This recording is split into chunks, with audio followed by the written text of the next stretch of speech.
एक क्रिएटर जिसकी पूरी फैमिली की मैक्सिमम ऑडियंस फीमेल हो, जिसकी पूरी फैमिली शान और शौकत एक पार्टिकुलर जेंडर के सपोर्ट से आ रहा हो। आज बात उसी जेंडर से करूंगा, उसी जेंडर को ये दिखाने आया हूँ कि कैसे जिसके लिए आप कमेंट्स में लोगों से लड़ते हो, जिसके लिए आपके मन में आज तक बहुत प्यार और रिस्पेक्ट थी, वो आदमी आपके जेंडर को कैसे ट्रीट करता है और कैसे आपके जेंडर को अपनी टीम में रखने के लायक भी नहीं समझता। तो sit back, relax and enjoy the video, क्योंकि आज कुछ लोगों का नकाब उतरेगा। 13 अगस्त 2026 के दिन Amazon प्राइम पे एक शो एयर होता है जिसका नाम है ट्रेटर। उस शो में बहुत बड़े पॉपुलर इन्फ्लुएंसर्स, क्रिएटर्स पहुंचते हैं, जिनमें से एक हमारे मल्हान फैमिली के छोटे लाल अभिषेक मल्हान, पॉपुलरली नोन एज फुकरा इंसान, भी पहुंचते हैं। अब ट्रेटर्स में भी बाकी रियलिटी शोज की तरह काफी टास्क, चैलेंजेस, गेम्स वगैरह होते हैं। तो अब टास्क हैं तो टीम्स भी होंगी ही। अब फुकरा भाई की टीम में मैक्सिमम लड़कियां थी, फिर एक बंदा जो थोड़ा हेल्दी, एक कॉमेडियन कुल्लू और एक शेफ रणवीर बरार। अपनी ही टीम पे फुकरा भाई की क्या स्टेटमेंट है, सुनो जरा। मेरे साथ तो लड़कियां ही लड़कियां हैं और एक अंश भाई हैं। अंश भाई तो वैसे सुपर फिट है। और इधर देखता हूँ कुल्लू, मुझे आज तक लगता नहीं कुल्लू कभी जिम गया होगा, उससे कोई उसका वेट वूट खिलाना उलाना भी आता होगा। फिर मैं देखता हूँ मेरी टीम में शेफ सर आ गए। 28 ईयर्स की एज में 56 ईयर्स का एड्रेनलिन रश में फर्क तो होगा ना, पावर में फर्क।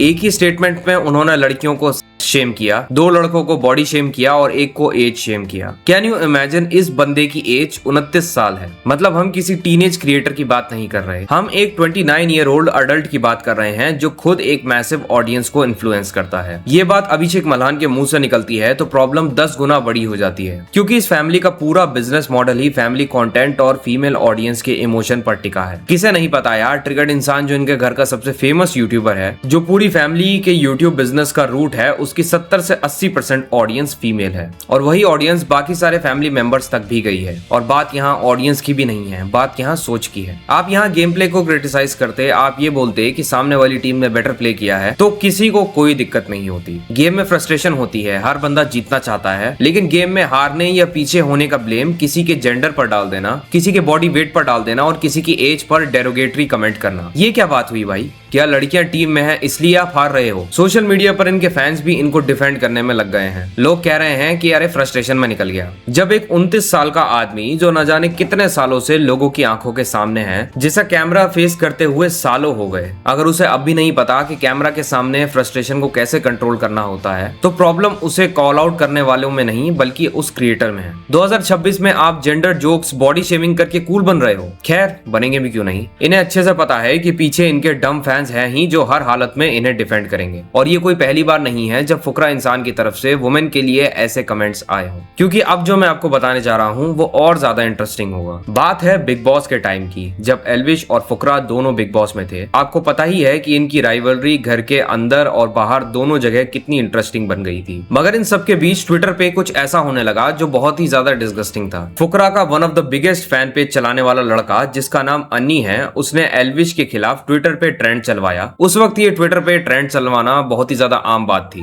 मगर एल्विश के खिलाफ ट्वीट करने तक बात नॉर्मल थी। लेकिन अचानक से पूरा नैरेटिव शिफ्ट हो गया और इसी अन्नी ने एल्विश की बहन को इतनी गंदी गालियां देते हुए ट्वीट किया कि मैं वो कह भी नहीं सकता। आप खुद ही स्क्रीनशॉट देख लो। अब आप कहोगे कि एक फैन पेज की करतूत के लिए फुकरा को क्यों ब्लेम कर रहा है, तो ये देखो, ये उस फैन पेज का एडमिन और ये रहे फुकरा भाई, दोनों मिल भी चुके हैं। साथ ही ये ट्रेंड चलाने के बाद जब फुकरा भाई कुछ दिन बाद बिग बॉस से बाहर निकले, तो इन्होंने इस बंदे के साथ ट्विटर स्पेस भी किया। मतलब एक ऐसा बंदा जिसने आपके फ्रेंड की बहन को गंदी गालियां दी हो, आप उसके साथ मिल रहे हो, ट्विटर स्पेस शेयर कर रहे हो और उसे बर्थडे विशेस कर रहे हो, ये जानते हुए कि इसकी करतूतें कैसी हैं। कहीं ना कहीं ये दिखाता है कि जैसा क्रिएटर वैसे ही उसके फैंस। जब एक क्रिएटर ऐसी टॉक्सिक फैन आर्मी को कॉल आउट करने के बजाय उन्हें वैलिडेट करता है, उनके साथ स्पेसेस में बैठता है, तो वो इनडायरेक्टली उनको परमिशन दे रहा होता है कि किसी भी लड़की के बारे में कुछ भी गंदी बात बोल दो, मैं तुम्हारे साथ हूँ। ये वही पैटर्न है जो आज द ट्रेटर्स के शो में निकल के आया है। फर्क बस इतना है कि पहले ये काम उनके फैन पेजेस कर रहे थे और ये उन्हें साइलेंट सपोर्ट दे रहे थे, और आज नेशनल ओटीटी प्लेटफॉर्म पर ये खुद अपनी जबान से वही माइंडसेट एक्सपोज कर रहे हैं। अभिषेक मल्हान हमेशा से अपने कंटेंट में एक फैमिली फ्रेंडली इमेज प्रोजेक्ट करते आए हैं, लेकिन जब एक इंसान वैसा एक्ट करता है जैसा वो होता नहीं, तो अक्सर वो नकाब कुछ समय बाद उतर ही जाता है। इतने बड़े क्रिएटर के पास बहुत पावर होती है लोगों को इन्फ्लुएंस करने की, जो अच्छे से दिख भी रहा है कि कितना अच्छे से फुकरा भाई अपने फैंस को इन्फ्लुएंस कर रहे हैं। खैर, मुझे अच्छे से पता है कि अगर मैं कोई फुकरा पर वीडियो बना दूं तो मुझे लोग एल्विश का फैन समझेंगे, और एल्विश पर बना दूं तो फुकरा का। बिना मेरी पास्ट वीडियोस या मेरा ट्रैक रिकॉर्ड देखे, जहां मैंने किसी भी क्रिएटर को नहीं बख्शा है जब उसने कुछ ऐसा किया है जिस पर कॉल आउट किया जाना चाहिए, मैंने हर बार कॉल आउट किया है। जानते हो क्यों? क्योंकि मैं किसी भी ब्लाइंड फैन क्लब या ग्रुप का हिस्सा नहीं हूँ,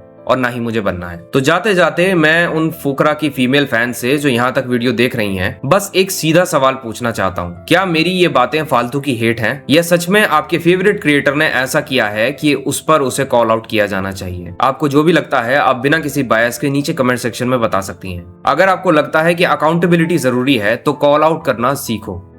I hope you really like this video and my perspective of seeing things. If you really like it, then please subscribe to my channel. मिलूंगा आपसे नेक्स्ट वीडियो में, तब तक के लिए आपका अपना एब्सोल्यूट पीस आउट।